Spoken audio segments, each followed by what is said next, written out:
आज हमें जरूरी काम था। यानी शंकर जी कहते हैं अन्य तरह की बातें करना प्रारंभ कर दी तो मुझे बहुत बुरा लगा। शंकर जी ने कहा कि मैं समझ गया कि ये तो बदलने वाले लोग हैं, पर शंकर का कहना है कि ये जनता कब किस ओर चल गई कोई भरोसा नहीं है। शंकर जी ने कहा अभी तक तो ये मेरी तरफ थे, लेकिन अब ये जब राम नाम नहीं सत्य नहीं कह रहे थे तो मुझे बड़ा क्रोध आया और एक मन में विचार आया। क्या? मैंने विचार किया कि इनसे अच्छा तो वो व्यक्ति है जिन्होंने उसी की वजह से कहा है कि राम नाम सत्य है। जितनी बार कहा उतना ही ठीक है। और कहा जाता है कि जितना पुण्य हमें राम का नाम लेने से मिलता है उससे दोगुना धर्म हमें दूसरों से निभाने में मिलता है। जैसे और ये सही बात है, कभी तुम बार बार कहते हैं कि आप भी नाम लेते रहो कि जो मिल रहा है ठीक है, लेकिन अगर साथ में आप भी लोगे तो कुछ ना कुछ हमें भी मिल जाएगा। एक बार हुआ भी, एक बार भगवान के पास एक साथ में दो आत्माएं पहुंची।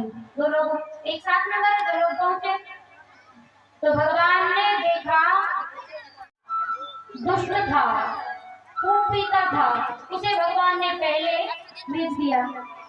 कहाँ भेजा? स्वर्ग में। और एक बड़े प्यारे भगवान के भक्त थे, बढ़िया कथा सुनाते थे, लेकिन कथा सुनाते कैसे थे? आंख बंद हुई, तालियां बजाई, सिरों पर सुन रहे नहीं सुन रहे, मतलब नहीं रहता था। अब दोनों एक साथ में पहुंचे तो पहले प्रवेश उसको मिला तो इसने टोक दिया भगवान को कि प्रभु ये आपकी ईमानदारी नहीं है, क्योंकि भगवान की कथा हम सुनाते रहे जिंदगी भर और प्रवेश इसको पहले मिल गया।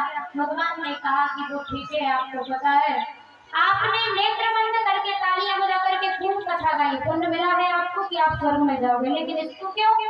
तो कहा कि इसको इसलिए ये पी करके जब बस चलाता था और बस में जितनी सवारियां रहती थी और जब ये बस इधर उधर करे तो सारी सवारियां मुझे याद करती थी कि हे भगवान आज बचा लो। और जितनी देर तक बस में बैठी है, जितनी देर तक केवल मेरा ही नाम रोजाना हर सवारी लेती थी। इसने नाम जरूर नहीं लिया है, लेकिन दूसरों के मुख से अच्छे या बुरे कैसे भी मेरा नाम जरूर लिवाया है, इसलिए इसको थोड़ा ज्यादा पुण्य मिल गया। कहने का मतलब आज शंकर ने भी सोचा वो मर गया ठीक है, लेकिन उसके कारण इन पापियों के मुख से राम का नाम निकला है तो मैं इनकी तरफ नहीं रहूंगा, मुझे तो वही प्रिय है। और शंकर जी कहते हैं कि जब मैं पहुंचा उस व्यक्ति के पास, जब तक वो जलकर के राख हो गया था, मुझे चैन नहीं आया। मुझे ऐसा लगा कि मैं उसे अपने हृदय से लगा लूं, लेकिन वो जलकर के राख हो गया था। आज मैंने उसकी वो राख उठाई, भस्म उठाई और अपने तन से लगा ली। मुझे उस दिन से ये भस्म बड़ी प्रिय है। तो शंकर जी का कहना है कि अभी समझ लो कि राम नाम, और ये कितनी विचित्र बात है, हम कब कहते हैं जब वो सुनने वाला किसी काम का ही नहीं रहता है तब चिल्लाते हैं कि राम नाम। हालांकि वो बात तब बोलने की नहीं है, समझने की है। अभी समझो, समझना है, बाद में फिर बोलने से बताया ही नहीं जाता। वही कि बचपन में बताया गया धरा धाम सत्य है, जवानी में समझाया गया अर्थ काम सत्य है, जब ये पिंजरा पंछी छोड़ के उड़ा तो अंत में बताया गया राम नाम सत्य है। बोल राघवेंद्र सरकार की। भगवान शंकर कहते हैं कि इसलिए मुझे ये भस्म बड़ी प्रिय है। देवताओं ने कहा ठीक है, नारद जी प्रसन्न हुए, आज संतो शंकर जी का हो गया और आज आगे की तरफ इन्होंने कहा कि अब श्रृंगार किया जाए। तो कहा कि फिर किस चीज की आवश्यकता है? देवताओं ने कहा कि बिना मुकुट के, बिना मोर के दूल्हा नहीं बना जाता, दूल्हा को मोर तो बहुत जरूरी है, क्योंकि कुछ हो ना हो लेकिन मोर तो बहुत जरूरी है। और मोर तो सब जानते ही होंगे,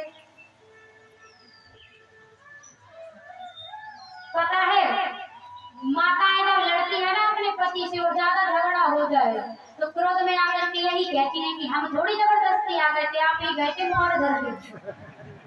उसी मोर की बात हो रही है। आज नहीं कहलाओगे, मोर की व्यवस्था करो। आज भगवान नारायण बोल पड़े और कहा कि देखो मेरे पास बड़े सुंदर सुंदर मुकुट हैं। शंकर जी से कहा आप तो एक बार इशारा कर दो कि आपको किस तरह का मुकुट लेना है, हम अभी मंगवा देते हैं।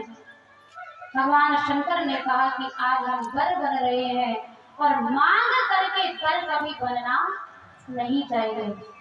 आज तो मांग करके वर बन जाएंगे और कल जब लौट करके बारात आएगी तुरंत आप अपना सामान ले लोगे, हम बराबर हो जाएंगे।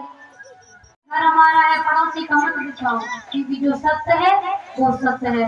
शंकर जी ने कहा कि हम मांग सकते हैं लेकिन मांगेंगे नहीं। अगर हमने मांग लिया तो दुनिया वाले खुद ही कहेंगे कि शंकर खुद मांग करके गए थे, हम नहीं मांगेंगे। तो भगवान विष्णु ने कहा कि ठीक है, तो व्यवस्था बना, बिना मोर के जाना तो नहीं, नहीं लेना है तो कोई बात नहीं। आज शंकर जी ने कहा कि ठीक है, अगर मोर की जरूरत है तो मोर की व्यवस्था हम करेंगे। और आज याज्ञवल्क्य जी कहते हैं कि भगवान शंकर ने एक 5 फल का काला नाग निकाला, सर से लपेटा और माथे पर उसका फन कर दिया और उसे आदेश दिया कि जब तक विवाह ना हो जब तक फल फुलाए रहना। और देवताओं ने ये दृश्य देखा तो अपना अपना सामान उठाया और अपने अपने स्थान को जाने लगे। भगवान शंकर ने कहा कि विवाह हो गया। देवताओं ने कहा कि प्रभु साथ में लठ तुम में तो पड़ेंगे तो पड़ेंगे, लेकिन बारातियों का भी स्वागत होगा, इसलिए हमारे बस की बात नहीं है कि हम आपके साथ में आपकी बारात में जाएं। आप ऐसा मोहर लगा करके जाओगे और यही नियम बना दो शंकर जी कि दुनिया के जितने लड़कों को विवाह कराना है ये मोहर लगाना पड़ेगा। ये जनहित में जारी कर दो तो एक लड़का तैयार नहीं होगा कि हमें विवाह कराना है। शंकर जी ने कहा किसी से हमें क्या लेना देना, हमें तो अपने से मतलब है। आपने मोहर की बात कही सो हमने लगा लिया। देवता बेचारे परेशान तो बहुत हैं, गुस्सा भी बहुत आ रही है, लेकिन अटकी और आज ज्यादा परेशान हुए तो कहा कि महादेव मोर तो ठीक है और आभूषणों की जरूरत है, हाथों में, कानों में, गले में कुछ तो पहनना पड़ेगा। भगवान नारायण ने कहा कि हम उतार करके देते हैं। शंकर जी ने कहा नहीं, अपने पास हर तरह का आइटम है। छोटे छोटे सांपों को निकाला, हाथों में पहना, बिच्छुओं को निकाला, कानों में डाला। बिच्छू का दंत टेढ़ा क्यों होता है? जब से योगी जब से शंकर जी ने अपने कान में उसे विधाया और पूरा श्रृंगार करके शंकर जी जब तैयार हुए तो बड़े विचित्र लगने लगे। देवता सोचने लगे कि क्या करें, विवाह कराना भी जरूर है और हिम्मत नहीं हो रही है कि दूल्हा के साथ में बारात में जाए। आज भगवान नारायण ने सबसे बढ़िया बात शंकर जी से कही कि श्रृंगार तो ठीक है लेकिन आपके तन पर तो अभी तक वस्त्र ही नहीं है। श्रृंगार भले कर लिया लेकिन वस्त्र तो पहने ही नहीं है। आप बताओ, शेरवानी मंगवाएं, कोट पैंट मंगवाएं, क्या मंगवाएं? शंकर जी ने कहा कि उसकी भी जरूरत नहीं है, व्यवस्था हमारे पास है। और आज भगवान शंकर ने सिंह की चर्म, सिंह की खाल, शेर की खाल को मंगाया और अपनी कमर से लगा लिया। लेकिन जैसे ही उसे कमर से लगाए तो बांधने के लिए व्यवस्था तो कुछ थी नहीं, जैसे ही लगाए तो खिसक गए। देवताओं ने कहा कि महादेव अगर जयमाला कार्यक्रम पर ये खिसक गए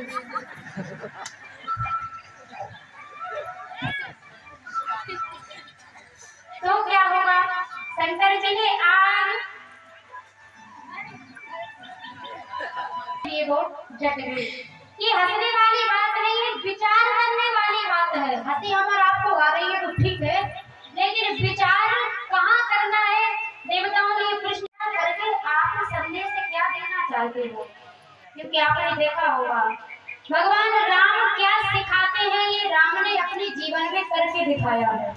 और भगवान कृष्ण क्या कहना चाहते हैं, ये करके नहीं, ये कह के सिखाया है।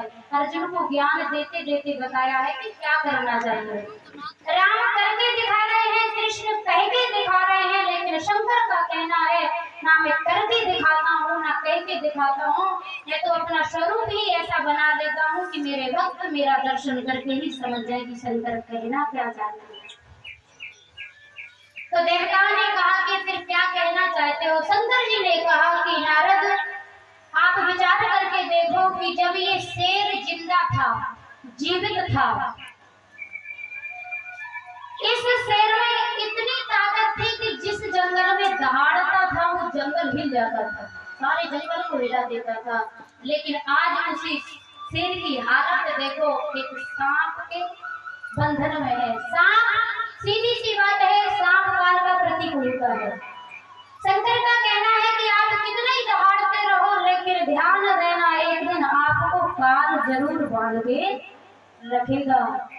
और सांप अपने सर पर शंकर बिठा करके यही कहना चाहते हैं कि मेरे ही सर पे सांप नहीं है, सांप हर किसी के सर पर है, यानी काल हर किसी के सर पर है। कब काल अपने मुख में हमें ले ले इसकी कोई गारंटी नहीं है। आप कुछ भी करते रहो, कहीं भी दहाड़ो, लेकिन एक ना एक दिन जो शेर की हालत हुई है वही हम और आप भी होना है। बोल देवों के देव महादेव की।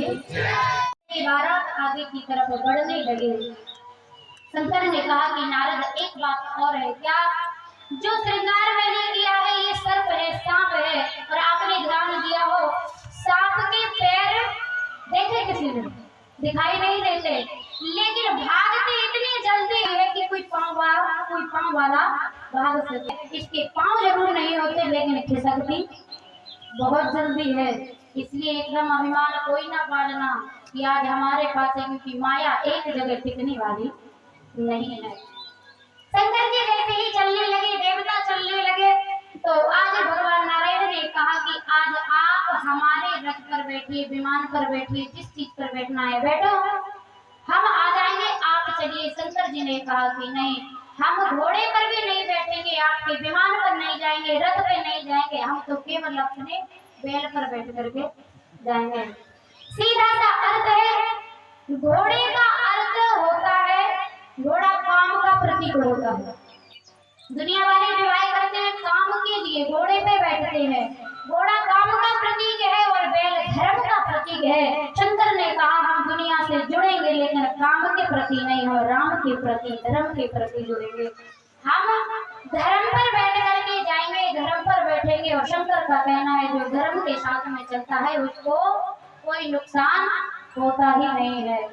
दूसरा कारण, शंकर जी ने कहा कि देवताओं आप सब जानते हो कि जल्दी जाओ, टाइम से जाओ, तो मुझे घोड़ा थोड़ी लेके जाता है, आपका विमान थोड़ी लेके जाता है। जहाँ भी मैं गया अपने बैल को जगाता हूँ, बैल तुरंत मुझे बिठाता है और ले जाता है। कहने का मतलब, शंकर का कहना है कि बुरे समय में नंदी ने साथ दिया, अगर आज मेरे जीवन में खुशी का दिन है तो उसको कभी नहीं भूलना जिसने आपका बुरे समय में साथ दिया है। अगर आपका किसी ने बुरे समय में साथ दिया है और आपके जीवन में कभी खुशी का दिन आया तो सबसे पहले उस व्यक्ति को आगे करिए जिसने आपका बुरे समय में साथ दिया है। आज शंकर जी ने कहा कि आज मैं आगे अपने नंदी को ही करूंगा, क्योंकि बुरे समय में आप नहीं, मेरा नंदी काम आता है। और आज नंदी को बुलाया, नंदी को तैयार किया, और आज नंदी पर विराजमान भगवान शंकर हुए। बोल दूल्हा सरकार की। लेकिन एक विचित्र बात यह है कि शंकर जी सीधे नहीं बैठे, उल्टे बैठे, नंदी पर बैठे और उल्टे बैठे, पीछे की तरफ अपना मुंह किए हुए हैं।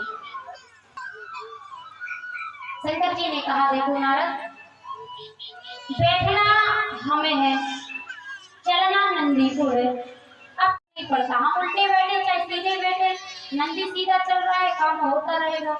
और दूसरा कारण, शंकर का कहना है कि हम जब आगे जाएंगे पीछे मेरे नारायण भगवान आएंगे तो भगवान नारायण की तरफ पीठ हो जाती है, और भगवान नारायण को कभी पीठ नहीं दिखाई जाती है। भगवान ने कहा हम अपने प्रभु को पीठ कैसे दिखाएंगे, अगर हम सीधे बैठ जाएंगे तो नारायण की तरफ पीठ हो जाएगी, इतना बड़ा अधर्म हम कर ही नहीं सकते। हम उल्टे बैठ करके भगवान नारायण के दर्शन करते हुए चले जाएंगे। देवताओं ने कहा ठीक है। अब जैसे ही बारात एकत्रित हुए तो इतने बराती, क्योंकि हर कोई बारात में आया है, तो आज देवताओं ने दिमाग लगाया। क्यों?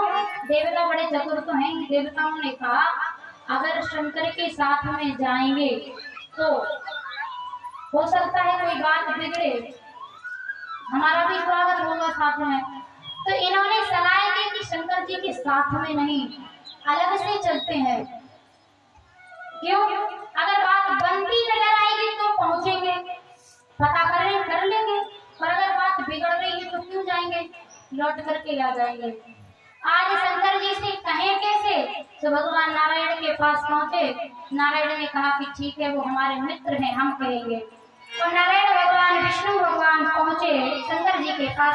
शंकर तो समझ गए कि किस लिए आए, फिर भी शंकर जी ने कहा कि कहो क्या बात है।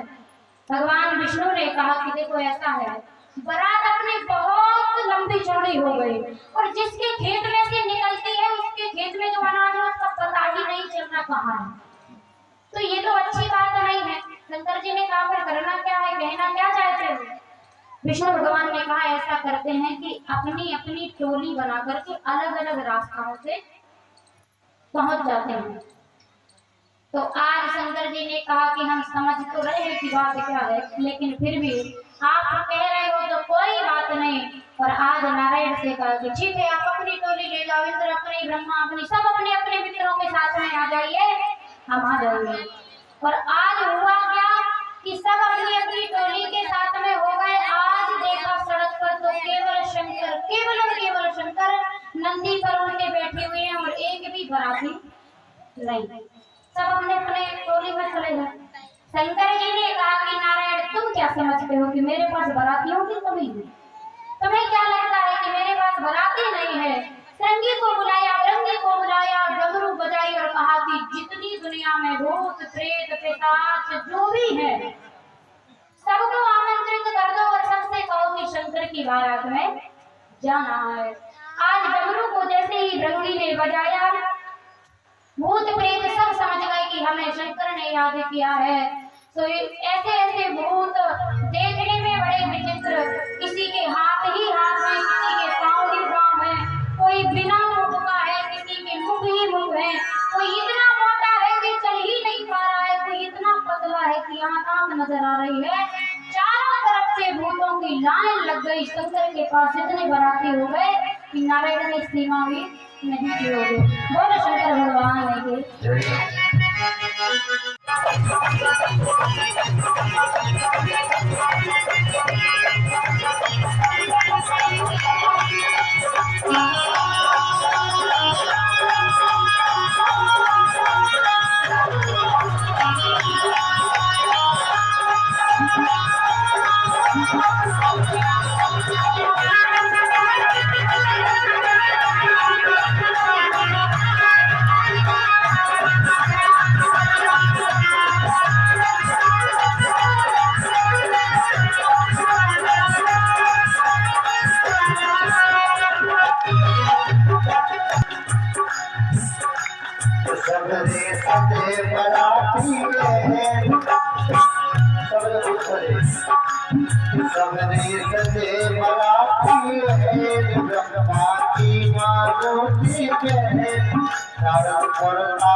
होता है।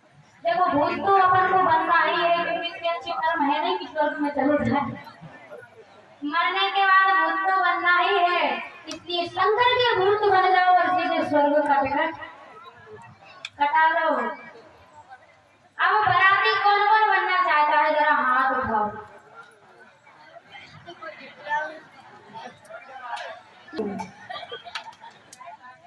बरातियों में देखो कितने हाथ उठे, घरातियों में केवल एक, क्योंकि ये सब चतुर हैं कि बरातियों को नाश्ता मिलेगा लेकिन घरातियों को खर्चा करना है, लेकिन एक ने तो हाथ उठाया। और देखो भगवान की बारात में आप सबने हाथ उठाया है, तो बारातियों का काम क्या होता है पता है? केवल और केवल उत्पात मचाना, नाचना। आप कह तो रहे हो कि हम बाराती हैं, लेकिन लग ही नहीं रहा है कि आप बाराती हैं। अब जिसने जिसने हाथ उठाया उसको बारातियों वाला काम जरूर करना पड़ेगा, जरूर नाचना पड़ेगा। और हमें क्या है, शंकर की बारात में अगर नाचोगे तो शंकर ही देख रहे हैं। हमारे कहने से क्या होता है, आप नाचो ना नाचो में तो हनुमान भी नाचते हैं, शंकर भी नाचते हैं। झूम झूम नाचे देखो वीर हनुमाना। हनुमान जी कहीं नहीं हिलते, लेकिन राम कथा में बहुत हिलते हैं। और जो हिलेगा वो भगवान के चरणों में जरूर पहुंच जाएगा। जैसे लगेगा वो भगवान की कथा में हिलेगा जरूर। हमें तो बस एक ही नजर आती है कि एक कोई है भक्ति का करंट, बाकी किसी को है ही नहीं। और भगवान कहते हैं कि भगवान की कथा में कोई साधारण व्यक्ति नाच ही नहीं सकता। पंडाल में विराजमान सारे भक्तों के हृदय में जाकर के देखता हूँ नाच तो हो रहा है। बोलो गोविंद भगवान की। दूसरी बात, आपके घर में कोई बल्ब लगा हो और जलते जलते अचानक से बुझ जाए, तो हम देखते हैं, बाहर जाते हैं कि लाइट क्यों बंद हो गई, क्या हमारे इससे पहले इसमें खराबी क्या है। और बल्ब को गौर से देखते हैं तो एक तरफ से जंजीर जुड़ी है, दूसरी तरफ से निकल गई, इसलिए बल्ब नहीं जल रहा है। इतना हिलाते हैं कि कभी हिलाते हिलाते वो जंजीर जुड़ जाते हैं। और जंजीर जुड़ी हमारी जुड़ी है कि परमात्मा की कथा में विराजमान है, लेकिन एक तरफ से जुड़ी नहीं है। इसलिए भगवान की कथा में इतने हिलो इतने हिलो इतने हिलो, हिलते हिलते वो जंजीर हमारी जुड़ जाए। और आज बारात जैसे ही राजा हिमांचल के नगर में पहुंचे, जो भी आज भगवान भोलेनाथ के दर्शन करते हैं, और जो भगवान के दर्शन करते हैं तो वो ही कहते हैं कि आए हैं भोले बाबा, आए हैं भोले बाबा नंदी सवारी करके।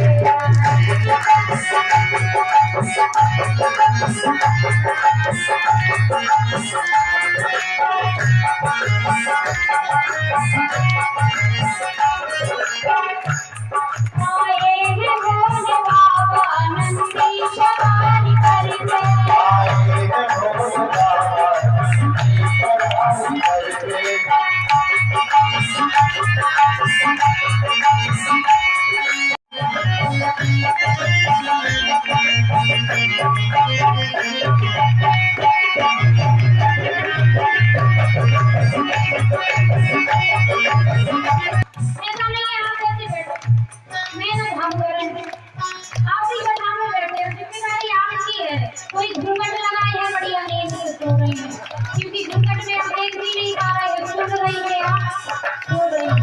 आज ऊपर उठावे से काम करने वाला नहीं।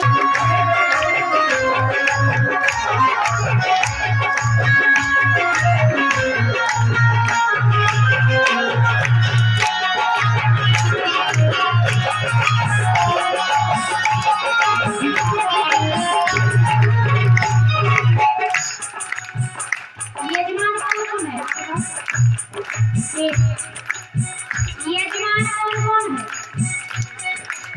आप एक बार खड़े होकर के झूम जाओ, कारण ये सब कथा के इंजन है और श्रोता डिब्बा है। इंजन जब तक काम नहीं करेंगे तब तक डिब्बा की गारंटी नहीं है। खड़े होकर के एक बार झूम जाओ। आए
दूसरे कहते हैं तुम नहीं हम जाएंगे माला पहनाने के लिए, स्वागत करने के लिए।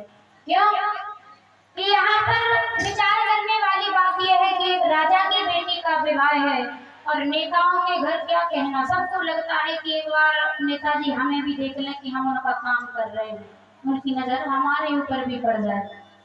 ये राजा है, हर किसी को लग रहा है कि हम काम करें तो इनकी नजर में हम अच्छे बन जाएंगे। कल के दिन कोई काम आएगा तो नेताजी पहचान तो लेंगे कि हाँ ये वही है जो हमारी बेटी के विवाह में काम कर रहा था। लेकिन गरीबी के यहाँ कोई जल्दी जल्दी काम करने के लिए तैयार नहीं होता। यहाँ पर लोग झगड़ रहे हैं, वो कहता है हम जाएंगे, दूसरा कहता है कि नहीं हम जाएंगे। राजा ने समझाया और कहा कुछ लोग माला पहना करके स्वागत कर लो और कुछ आरती उतार लेना, कुछ जब भोजन करेंगे जब भोजन परोस करके कर लेना, एक ही काम थोड़ी है, बहुत सारे हैं। कुछ लोग माला लेकर के पुष्प लेकर के स्वागत, बाराती से वहां पहुंचे और बारातियों को देखा तो हाथ में से माला छूट गई। किसकी हिम्मत के भूतों को माला पहना दे।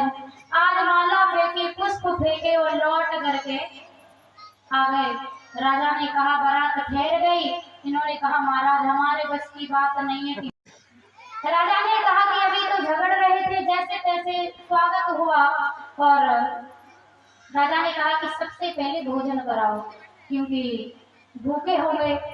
तो आज भोजन के लिए जैसे ही लाइन लगाई, अपनी अपनी पंक्ति लगा करके बैठ जाते हैं। भूत प्रीत अलग बैठे, देवता अलग बैठे, अपनी अपनी पार्टी लेकर के सब अलग अलग बैठ जाते हैं।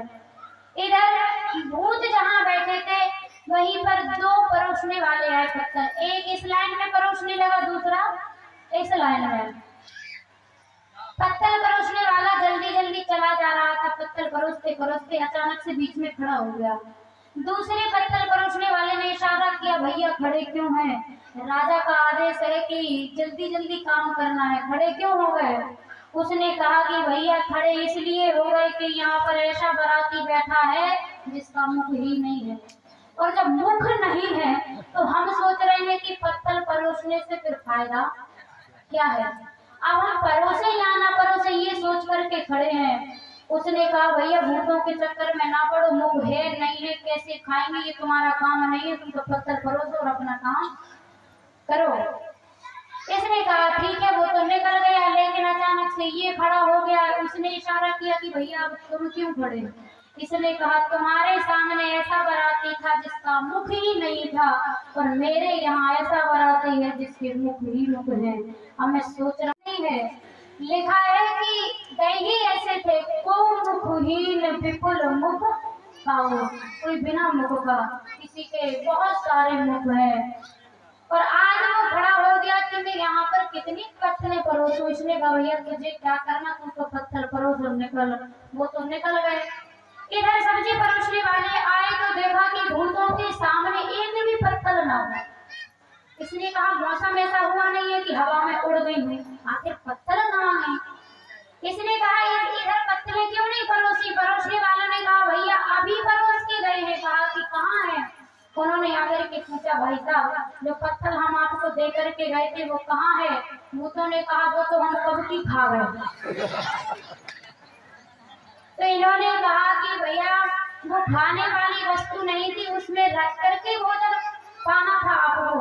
आप भूत कहने लगे पहली बार बारात में आए, कौन बुला रहा है, क्या खाने वाला है क्या नहीं खाने वाला है, हमें कुछ नहीं पता, हम तो खा गए। द्वार पर दूल्हा के आने का टाइम हुआ। इधर क्योंकि एक बेटी का विवाह जब होता है तो सबसे पहले बेटी की माँ को लगता है कि मैं एक बार दूल्हा देखूं तो सही, मेरी बेटी का हाथ कैसे बेटे के हाथ में जा रहा है, एक बार देखूं तो। मैं ना छत पर चढ़ गई, ऊपर से देखने लगी, लेकिन नजर उनकी पड़ी किस पर, भगवान विष्णु पर। नारद जी को बुलाया, क्योंकि नारद ने संबंध कराया था। नारद को बुलाया और कहा कि नारद यहीं बैठो, हमें दूल्हा बता देना। क्यों? सबसे बड़ी समस्या पहले भी थी आज भी है कि दूल्हा कब तैयार होता है। दूल्हा के मित्र ऐसे तैयार होते हैं कि दूल्हे ही दूल्हे नजर आते हैं, कौन है और बाराती कौन है। इन्होंने कहा कि मुझे आप बता देना कि बाराती कौन है और दूल्हा कौन है। नारद जी ने कहा ठीक है। भगवान विष्णु का सबसे पहले आगमन हुआ तो क्या कहना नारायण का। जैसे ही नारायण आए उजाला हो गया। आज विष्णु को देख करके हाथ जोड़े और नारद जी से कहा कि नारद, जीवन में आपका एहसान भूलने वाले नहीं हो। इतना बढ़िया दूल्हा हम कभी ना भूल पाते। इतना बढ़िया, इतना सुंदर, इतना वैभवशाली, जो मुकुट मणियों का हो उसका क्या कहना। इतना सुंदर दूल्हा हम कभी ना ढूंढ पाते, आपका एहसान हम कभी नहीं भूलेंगे। नारद जी ने कहा हम तो फंस गए, ये दूल्हा थोड़ी है। नारद जी ने कहा कि माँ ये दूल्हा नहीं है। इन्होंने कहा दूल्हा नहीं है तो कौन है? नारद जी ने कहा ये तो दूल्हा के मित्र है। मैना ने कहा कि तब तो और एहसान नहीं भूलेंगे जब मित्र इतने अच्छे से आए हैं, मित्र इतने सुंदर है और इतने सज धज के आए हैं, तो दूल्हा कैसा आया होगा, इतना अंदाजा तुम्हें लगा सकती हूँ। नारद जी ने कहा माँ छोड़ो, ये तो मित्र है। जैसे ये भगवान नारायण निकलते हैं, बाद में इंद्र का आगमन हुआ तो इंद्र भी कम सुंदर नहीं है। इंद्र जब पधारे, मैना ने कहा जब वो दूल्हा नहीं थे तो ये तो पक्का दूल्हा है, ये भी सुंदर है। इन्होंने कहा कि नारद बात मानो या ना मानो, एहसान हम अब भी नहीं भूलेंगे, ये भी उससे कम नहीं है, ये भी बड़ा सुंदर है। नारद जी ने कहा माँ ये भी दूल्हा नहीं है, तो कहा ये कौन है? इन्होंने कहा जल बरसाना। अब तो मैना का दिमाग और चकरा गया कि जब नौकर इतने बढ़िया, पानी की व्यवस्था करने वाले इतने बढ़िया, तो मालिक कैसा होगा? ये इतनी ठाट से आए हैं तो दूल्हा कितनी ठाट से आया होगा। एक एक करके सबको बताया नारद जी ने, ये वो है, ये वो है। मैना बड़ी परेशान, और नारद जी ने सोचा कि अब शंकर आने वाले हैं, तो हाथ जोड़े और कहा कि माँ अब आज्ञा दो बाहर ना। नारद जानते हैं अगर अभी से फंस गए तो ये विवाह करने वाले नहीं है। कुछ रीति रिवाज तो पहले करवाओ, कहीं तो फंसाओ, उसके बाद इन्हें पता चलना चाहिए। नारद जी ने जैसे ही कहा सो इन्होंने कहा मैना ने कि भैया फिर हमें दूल्हा कौन बताएगा? नारद जी ने कहा माँ इतना जान लो कि अब जो आएगा तो वही दूल्हा है। इन्होंने कहा कि ठीक है। नारद जी तो भाग गए अपनी जान बचा करके, मैना बैठी रही, और जब महादेव आए तो उल्टे बैठे हुए हैं। अब चंद्रमा आगे की तरफ होता तो हल्का सा उजीला भी हो सकता था, लेकिन उल्टे बैठे हैं तो काले काले नजर आए। पीछे की तरफ लाइट जल रही है क्योंकि मुंह तो पीछे की तरफ है। आज मैना ने दिमाग लगाया और कहा कि दूल्हा ये हो ही नहीं सकता, क्योंकि मित्र इतने अच्छे, नौकर इतने अच्छे, ये तो कोई और होगा। कोई बात नहीं, द्वार पर जब दूल्हा आएगा हम वहां पर दर्शन कर लेंगे। बोलो शंकर भगवान की।